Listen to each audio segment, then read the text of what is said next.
भारतीय जनता पार्टीच्या वतीने आयोजित प्रभाग क्रमांक 18 माधवनगर हनुमान मंदिर इथं आयोजित निःशुल्क महासेवा शिबिरास नागरिकांचा उत्स्फूर्त प्रतिसाद लाभला। भारत सरकारच्या लोककल्याणकारी योजनांचा लाभ अंत्योदय घटकापर्यंत पोहोचवण्यासाठी भाजपचे शहर अध्यक्ष नरेंद्र काळे आणि माजी नगरसेवक देवेंद्र राजेश कोठे यांच्या संयुक्त विद्यमाने भाजप सोलापूर शहरच्या वतीनं मोफत ई-श्रम नोंदणी आणि आयुष्यमान कार्ड, आभा कार्ड, मतदान नोंदणी आणि दुरुस्ती, रेशन कार्ड नोंदणी आणि दुरुस्ती शिबिराचं आयोजन करण्यात आलं होतं।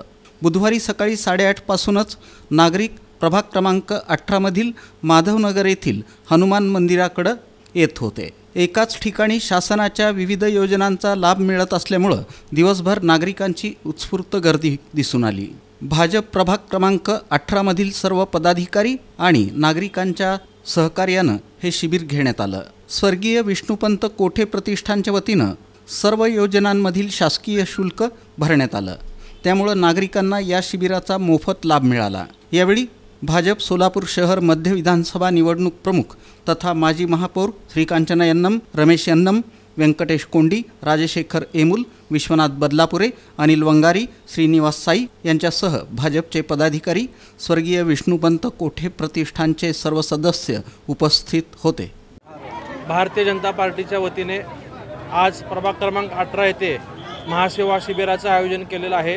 महाराष्ट्र राज्याचे उपमुख्यमंत्री माननीय देवेंद्रजी फडणवीस साहेब यांच्या सूचनेने, त्याचबरोबर प्रदेशाध्यक्ष चंद्रशेखर बावनकुळे साहेब यांच्या मार्गदर्शनाने आज आपल्या शहरातील 18 नंबर प्रभागात हा शिबिर आयोजित केलेला आहे। यामध्ये मतदार नोंदणी असेल, आधार नोंदणी, आधार दुरुस्ती, ई-श्रम कार्ड असेल, आयुष्यमान गोल्डन कार्ड असेल, तसेच रेशन कार्डच्या संदर्भातले सुद्धा कामे या ठिकाणी नागरिकांचे होत आहेत। आज सकाळी 9 वाजता या शिबिराला सुरुवात झाली।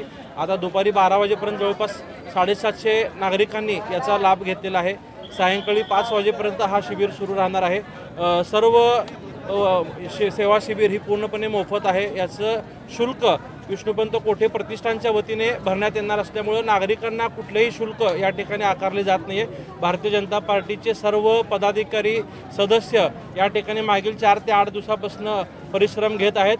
नागरिकांपर्यंत पोहोचून आज नागरिकही या ठिकाणी मोठ्या संख्येने या शिबिराचा लाभ घेण्यासाठी आलेले आहेत।